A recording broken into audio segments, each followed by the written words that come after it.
Happy Wednesday, guys. We got 9.3.1 coming at you. What if the inequality has two variables? Graphing linear two-variable inequality. So this title tells you exactly what we're going to be doing today. Instead of just having, like in the last one, it was 9s plus 6 is greater than or equal to 150, only one variable right there. You're going to study how you can graph two-variable inequalities. So something like this, x plus y is greater than 15. Right? How you'd graph something where x and y is the solutions that would make this greater than 15. Or if it's written in different form, kind of looks like y equals mx plus b form, y is less than or equal to 2x minus 30. How you'd represent that on an xy graph, your solutions to that inequality. So let's get started with it now. We can be heroes just for one day.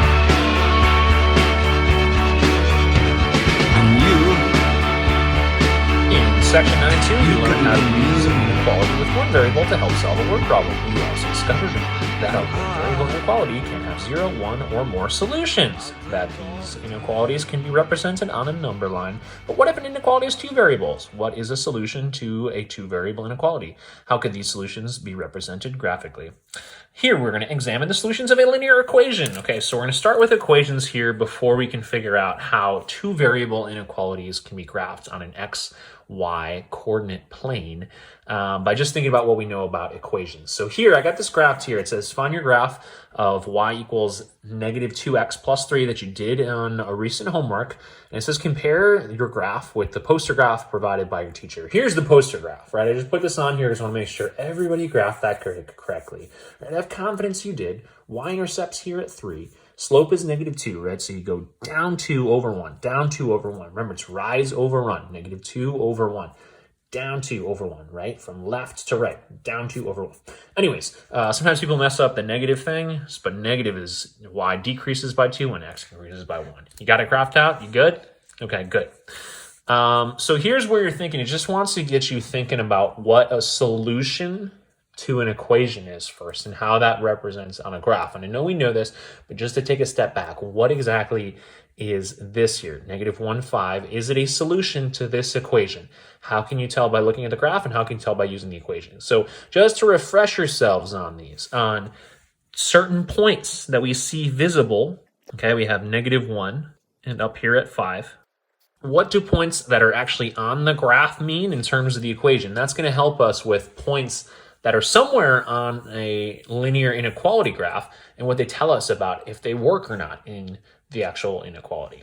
So negative 1, 5 is actually on the graph itself, is on the graph of this line, this equation. So that means that negative 1, 5 is a solution because the point is on the line.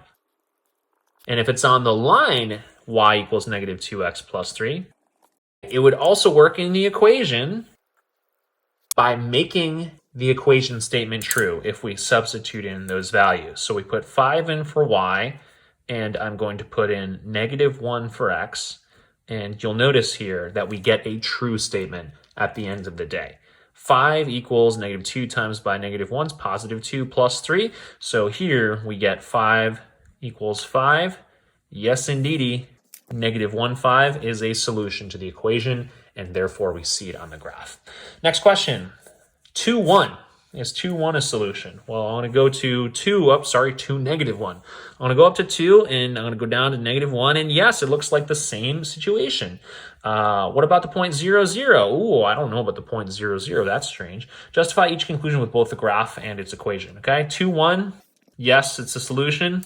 Point is on graph, and it works in the equation. But this one here is a little bit more suspicious. 0, 0 is not on the graph, so we're going to say it's not a solution. It's not located on the line, nor is it going to work in the equation. Because it's not on the line, we know it's not going to work on the equation of this line, and we'll verify that because it says you need to justify using the equation. So plug in 0 for y, and we'll also plug it in for x. And nope. Heck no, Negative 2 times 0 is 0. So we're left with 0 equal to 3. That is a completely false statement. So we know that 0 can never equal 3, regardless of what we want to do to 0. It'll never be 3. So we know that it is not a solution. So final question C, before we start thinking about linear inequalities, what's going to take? What is this graph going to look like, for instance, in terms of solutions, not solutions? What is the graph going to look like? What determines if a point lies on the line? What is the difference between the points on the line and points not on the line? So on line, the coordinates make the equation true, and then not on line, those coordinates do not make the equation true. And in fact, if they do not make the equation true, they will make the equation false. So on the line, equation true. Not on the line, equation not true. So we're going to extend this to, you guessed it, inequalities right here. Whew, those are a lot of points. Let's figure out a way we can do this pretty quickly. All right, graphing a linear two-variable inequality. In problem 965, you found that the points on the line are the only points that make the equation y equals negative 2x plus 3 true. But what if you wanted to graph the solutions for the inequality y is greater than or equal to negative 2x plus 3? How will that graph differ from the graph of y equals negative 2x plus 3? Consider this question as you follow the steps below. Your team will be given a list of points to test in the inequality y equals greater than or equal to negative 2x plus 3. For each point that makes the inequality true, place a sticky dot on that point on the class graph. All right, looks like we have a whole bunch of points here. This looks like probably the points that on a normal class year, the whole class would share these points and you'd figure out what are solutions, what are not. So it looks like distance learning, it looks like we got to do this all together. Oh gosh. So what I'm going to do here is for each point that makes the inequality true, place a sticky dot. So I'm going to put a check mark where it's true, For false, I'm going to put an X. So that's kind of how I want to go on this one, I think, just to make things a little bit more clear of which one's solutions and which ones are not. So let's check it out here. Negative 1, 6. Whew, there's maybe a way we can do this a little bit faster in a second. Let's do this one. Negative 1 and 6. So I got 6. 6 is my y. And then is that greater than or equal to negative 2 times negative 1 plus 3? Well, that's positive 2 plus 3 is 5. Right? Is 6 greater than or equal to 5? Yes, that's true. That one is true. So this one, check mark for negative 1, 6. So let's do that. Negative 1, and I'm going to go up to 6, check mark right here. Let's try maybe this whole column here. We'll do down this column. I think once we get done with this column here, we might have a rule.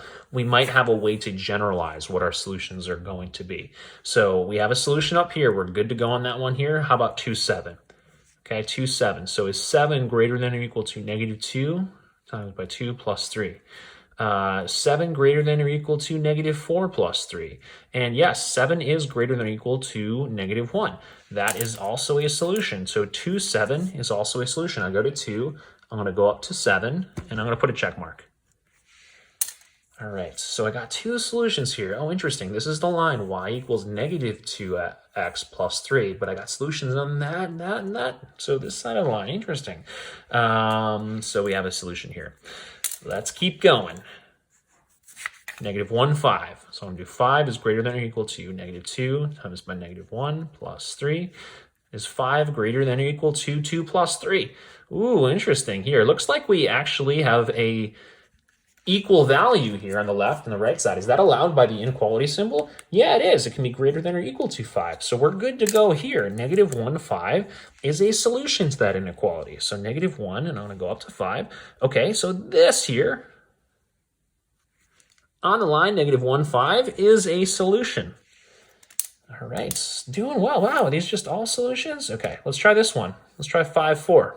So we got 4. Is that greater than or equal to negative 2 times by 5 plus 3? Well, 4, is that greater than or equal to negative 10 plus 3? Yeah, it is. Wow, we're getting so lucky here. Negative 10 plus 3 is negative 7, and 4 is definitely greater than or equal to negative 7. So that's also a solution. So we have 5 and 4. So what are we seeing here? Is it just every XY combo gonna be solutions, or what are all the solutions so far? What do they all have in common? Except for maybe this one. This one's slightly different here. All right, so let's try 3, negative 1. So negative 1 goes in for y. Is that greater to negative 2 times by 3 plus 3? Let's try this one out. Negative 1 greater than or equal to negative 6 plus 3. Negative 1 greater than or equal to negative 3. And this one's also true. How about this? We are just on fire right now. Negative 1 is greater than or equal to negative 3. Negative 3 is the smaller of the two, so it makes sense it's over here. So that's also a solution. So we'll go to 3, negative 1. Oops, we got that one too. Okay, man, let's keep going. This is our good fortunes here. Ooh, I think this one's also going to be true. Nice. So we have here is 6 greater than or equal to negative 2 times by 1 plus 3. 6 is greater than or equal to negative 2 plus 3, and 6 is indeed greater than or equal to 1. Yes! Awesome. Check that one off. We're good to go there too. So 1, 6 is also a solution. Interesting. Notice here, all of our solutions and all the points we've been testing have been all over here. This is really silly that they're all over here and we're all right. Okay, so let's try this one right here. 0, 0. I'm going to move this over here to test this one out, and we'll see what we get. 0 greater than or equal to negative 2 times by 0 plus 3. Well, negative 2 times 0 is 0, and plus 3 would be 3. So is the statement 0 is greater than or equal to 3 true? No, that's not true. We finally got to one that is false. We finally got to one that is false. So this is going to be where we're going to put an X mark. I'm going to put an X mark down there. This is false. These are all true. And we tested 0, 0 here. This one's false. Interesting. Okay, so all the ones up here are true. This one is false. 4, negative 4 would be the next one. Let's stop until we get to maybe 1 or 2 more false ones, and then we can maybe talk about how we would graph these in the future. Okay, so now we have 4, negative 4. Let's do that one. Negative 4 is greater than or equal to negative 2 times by 4 plus 3, and we get negative 4 is greater than or equal to negative 8 plus 3. Is negative 4 greater than or equal to negative 5? Yep, that one's also true. So we got this one true. So 4, so notice here our final solution is pretty close, right? Negative 4 is just a little bit bigger than greater than or equal to negative 5. And if I graph this here, ooh, we're pretty close to the line. So note that here, that even though we're close to the line, it's still a solution, but it's just barely a solution compared to this. Okay. Oh, interesting. So these are all true. That one's false. Let's keep going. Let's get some things that may or may not be true. So let's try this one. Let's try negative 1 and 3 to see if that's a solution. So I'm going to try that up here, over here. So 3 is greater than or equal to negative 2 times by negative 1 plus 3. Let's try this one out. 3 is greater than or equal to positive 2 plus 3, and 3 is greater than or equal to 5. Is that a true statement? Is 3 greater than, is it a bigger number than 5? No, it's not bigger than 5, and it's not equal to 5. 3 is definitely less than 5. So this one is also false, not a solution here. So negative 1 and 3 is not a solution. Okay, what are you noticing? These are our 2 that are not solutions so far that we've tested. These are the ones we've tested so far, and they've all been true. Do you think here, right? Do you think to graph this inequality, right, y is greater than or equal to negative 2x plus 3. Do you think the goal here is just to test every single point on the coordinate plane? No, that's an infinite number of points. We want to generalize. We want to generalize and get to the point where if we know kind of it looks like these are all true, well, are all of these going to be false too? Let's try one more point. Okay, let's try one more point, maybe this side of the line. If it's false, then I think it's pretty safe to say this side of the line are going to be a bunch of false solutions, and this side of the line are all going to be true solutions. So let's try this one. Let's try another one that's on this side of the line, and this is going to be negative 1, negative 2 for the coordinates that we'll test in the inequality. So we're going to have here negative 2, is that greater than or equal to negative 3 times by negative 1 plus 2? Well, negative 2, is that greater than or equal to, that's positive 3 plus 3 is 6. Is negative 2 greater than or equal to 6? Nope, that one's false too. Okay, so I think we can generalize this too. That when we have this, so negative 1, negative 2 is right here. That one's also false. We have 1, 2, 3 false answers so far, and they're all on this side of the line. This here was not part of the experiment. It was just saying that I was going to put check marks where the true solutions are. So it looks like this side of the line, all false statements. This side of the line is all true statements. So one thing that I want to tell you right now, I want to tell you a definition, is this here. Okay, this is kind of a statement here. This is a line, right? This is a line on something called the coordinate plane. So you'll study planes in geometry, but what planes are flat surfaces, right? A flat surface is considered a plane because planes are something that are flat and they continue in two dimensions, up and down, left and right, and diagonally, go diagonally too. They continue on infinitely, right? Infinitely. That's something called a plane, right? Is an infinite surface, just a flat surface. So a sphere, right? Something that's circled like that is a sphere or a cube or a prism. Those are not shapes that exist only in a plane, but flat things like triangles and squares and other stuff like that, those all exist in a single plane, a flat surface. Okay, so that's what a plane is. I'm going to tell you about this because lines are special. When you run a line, okay, a line, remember lines go infinitely. We should have arrows here really if this were actually a line here. So one way that when we get to our solutions in a second that I want to put in front of you is kind of a geometric principle that you might learn at the beginning of the year next year when you take geometry. So I'm going to write this down up top. A line divides a plane into exactly two, and there's a vocabulary word for this, half planes. Okay, two half planes.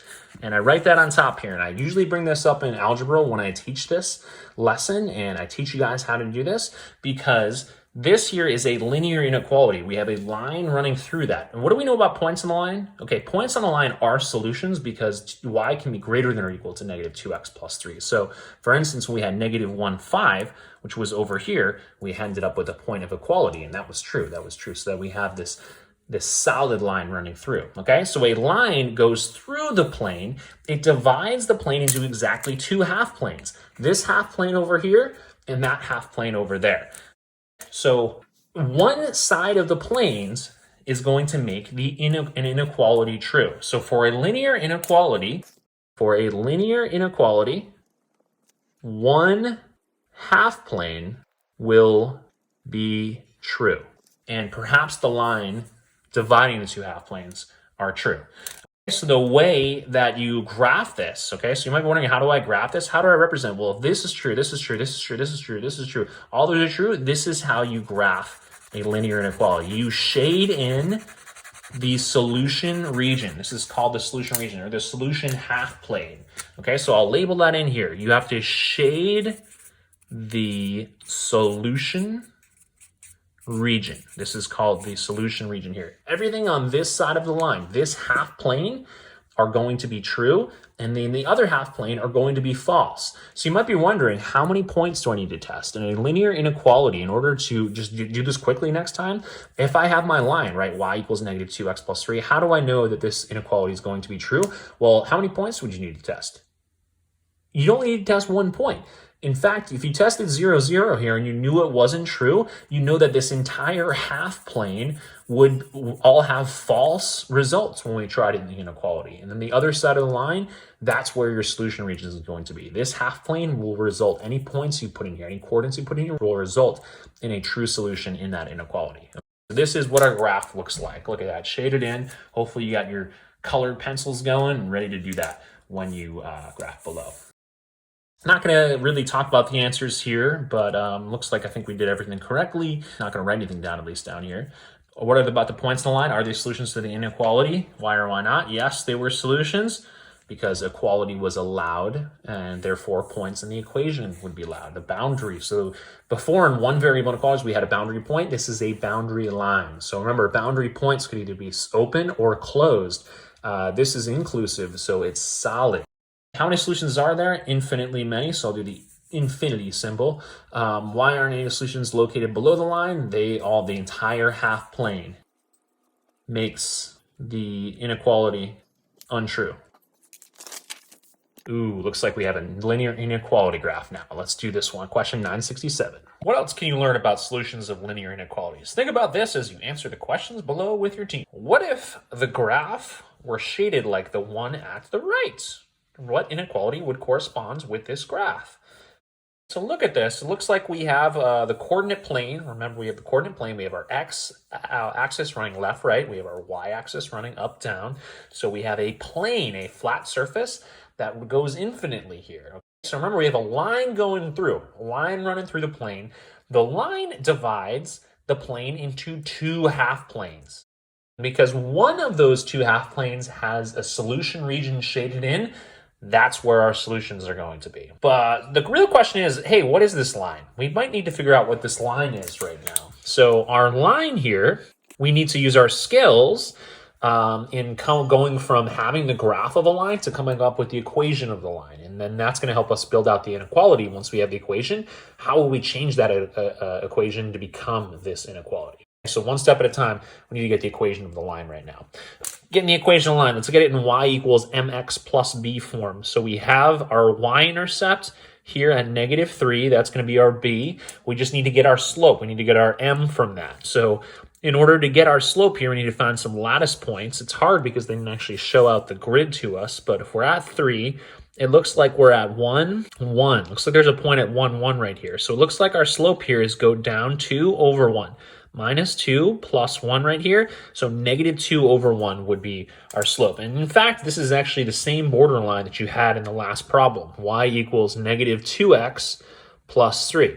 Let's look at the graph here. Okay, so this line, we have a solid line right there. That means that this is going to be an equals sign here because lines are included. The solutions on the line are going to be included in our solutions of the inequality because we have a solid line right here.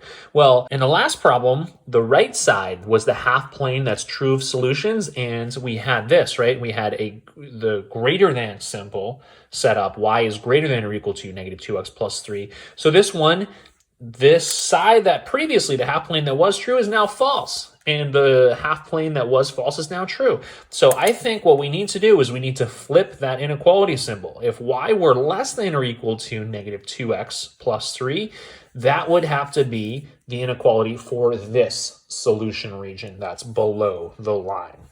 Heidi asks, what if I change the inequality to be y is less than -2x plus 3? Now what would the graph look like? Discuss this with your teammates and decide the best way to represent the solutions to the inequality y is less than -2x plus 3.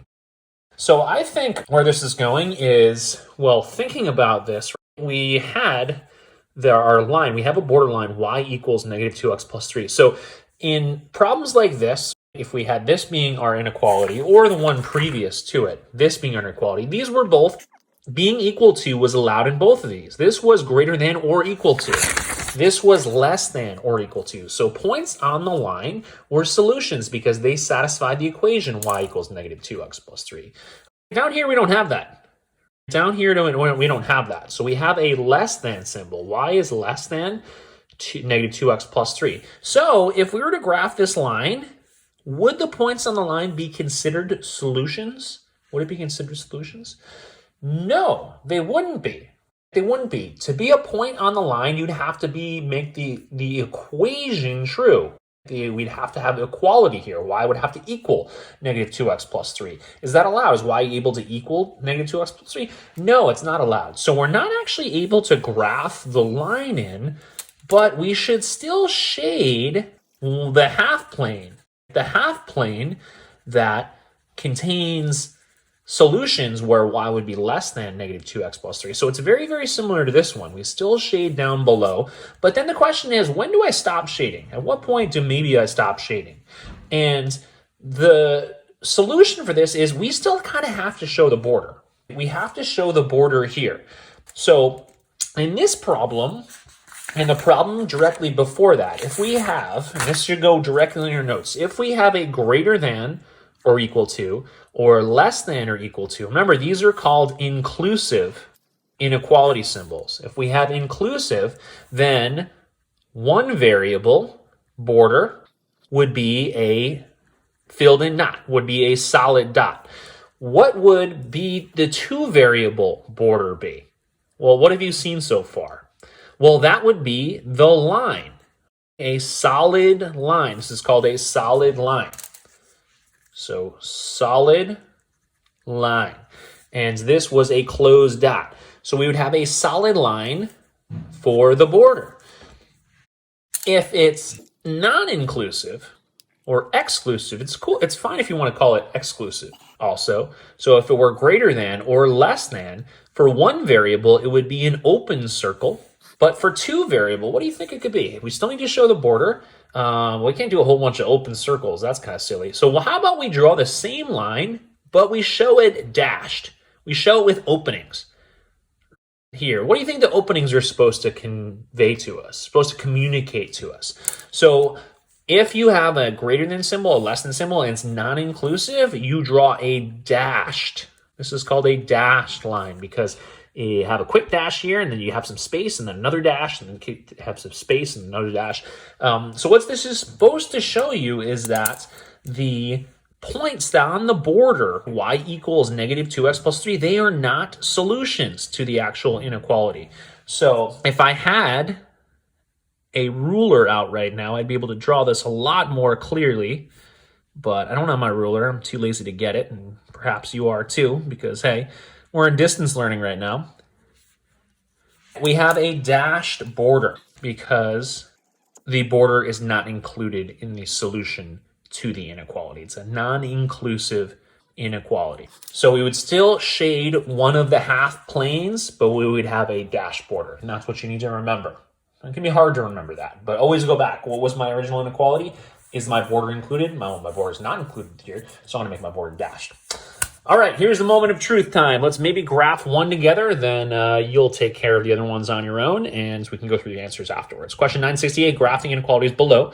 And for each inequality graph, the boundary is either a solid or a dashed line. Shade the region that makes the inequality true. Okay, step one. All right, what I'm going to do is same thing that we did with one variable inequalities is that I'm going to graph the border. So graph the border line. I'm going to say line here, even though it's going to be a dashed line because we have a greater than symbol here. So it's similar to on one variable inequalities in that you have to change your inequality, change it to an equation because you're trying to find that those points, no longer just a point of equality, like a border point was, you're going to get the line, the points where y would satisfy an equation, y equals negative 1/3 x minus 1. And those would not actually be solutions to the inequality. So that's where you need to be careful. Okay, so this is going to tell us we have our y-intercept at negative 1. And we have a slope of negative 1/3. So down 1 over 3. Down 1 over 3. So negative 1 means we rise negative 1. We go down and then we run 3. 1, 2, 3. Delta y is negative 1. Delta x is positive 3. And then continue that onward. Again, I don't have my ruler, so I'm going to do a whole bunch of points so that I can just try to draw this on my own and get it good to go. So there's my border. I got a whole bunch of points here. Am I going to draw a solid line or a dashed line? So I'm going to do graph border line and I make sure it's a dashed line because our symbol is greater than. So I'm going to do that now, dashed. There we go, A plus borderline. Maybe A borderline. If I had a ruler, that'd be A plus. So graph borderline 2. What are we going to do? Well, now we need to figure out we have a borderline. So remember, a line divides the coordinate plane into exactly 2 half planes. So now I need to determine which of my half planes is the solution region. And how am I going to do that? Okay, I'm going to test a point to determine solution region, the half plane where all of our solutions will be. So a great point to test is I'm going to test 0, 0. I'm going to do that. I don't know why I wrote it out like that. I should have written it out like this. I'm going to test 0, 0. I'm going to test the origin, right? The origin is where 0, 0 is. It's where the x-axis meets the y-axis. So I'm going to test that out in the inequality. No longer dealing with the equation here. I know that it's not going to make the equation true because 0, 0 is off of the borderline. So you're testing a point that's not on the borderline in order to determine what your solution is. Is 0 greater than negative 1/3 times by 0 minus 1? Well, let's check it out here. Negative 1/3 times by 0, that's easy. 0 product there. Is 0 greater than negative 1?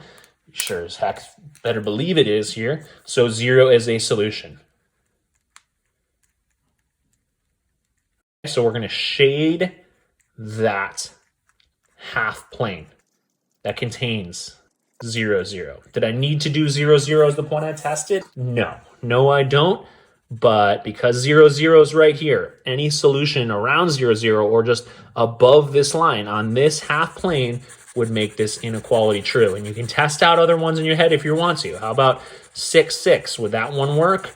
6 for y, is that greater than or equal to negative 1/3 times by 6? Well, that would just become negative 2 minus 1. Is 6 greater than negative 3? Yes, it is. 6, 6 is a solution as well. So anything on this side of the borderline is going to be true. So we just got to make sure that we have a dashed line there, and then we have our solution region up top. All right, you guys take care of the rest of them. I'm going to go over them in just a minute. Ready, set, go. Let's get those jams going.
Up top here,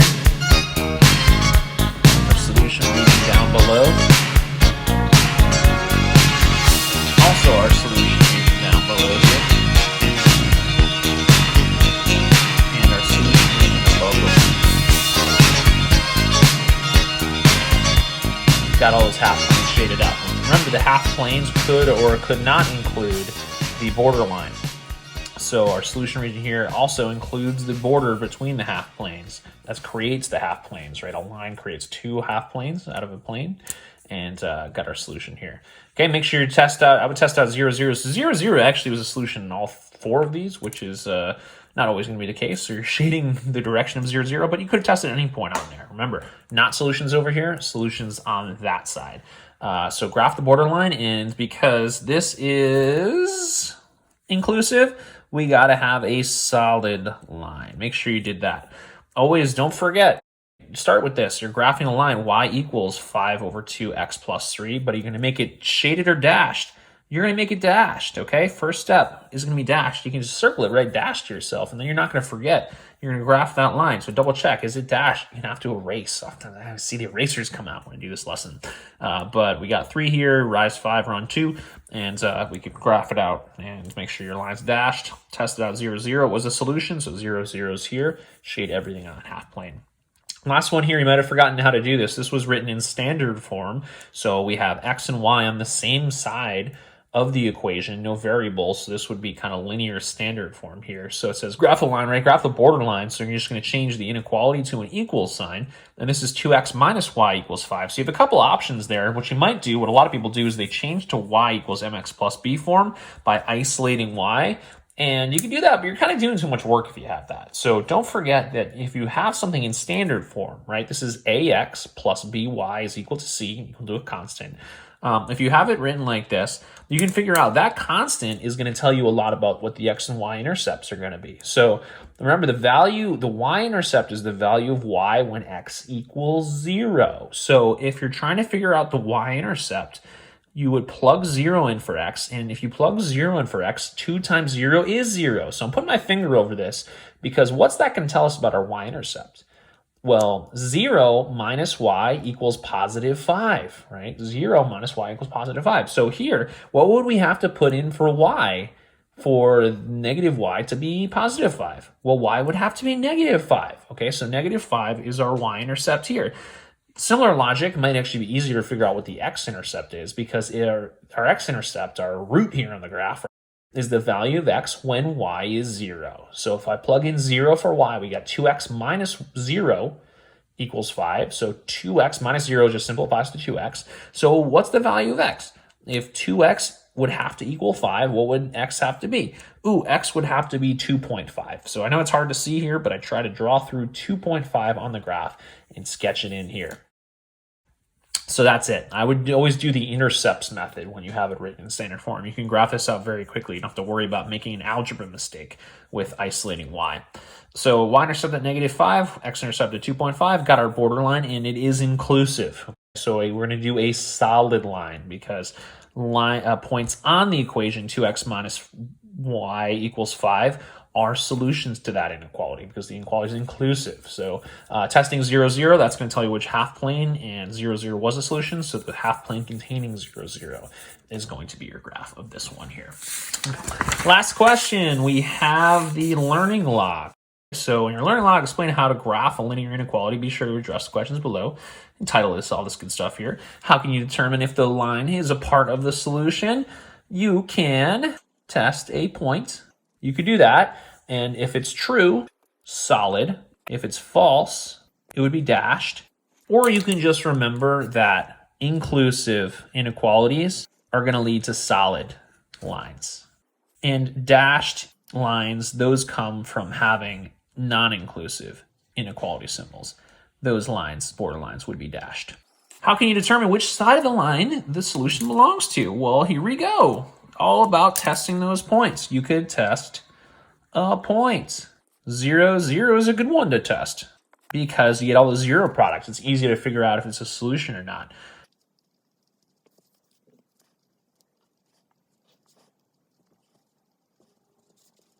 Shade the side it's on if it does happen to be a solution, right? If 0, 0 is a solution, you're shading the side that has 0, 0 on it compared to where the borderline is. If 0, 0 is not a solution, you shade the half plane that's on the other side of the borderline. What points are easiest to test? Oh, heck yeah, 0, 0, so easy to test. How many points do you need to test? Just one. Just one, because we know that a half plane contains all of the solutions to an inequality, and that could also include the border or not. So if you know if test one point in that half plane and it's true, you know that whole half plane is good to go. If it's false, then the other half plane is the true half plane. All right, graphing linear inequalities. This is a good one because this is going to get us to constraints problems later. So I know we're just kind of saying what half of the planes are solutions, but in advanced math and in economics and in world problem solving, when you have lots of inequalities you're dealing with, graphs are actually super helpful to figure out what's possible in the world. So you have some word problems coming up in the next lesson where if you have more than one inequality, so that's going to be called systems of inequalities, how we can have those inequalities or constraints to figure out what's possible given multiple inequalities, figure out what the feasible region is, and that's coming up next. Take care, guys. Good luck on your homework tonight. Bye.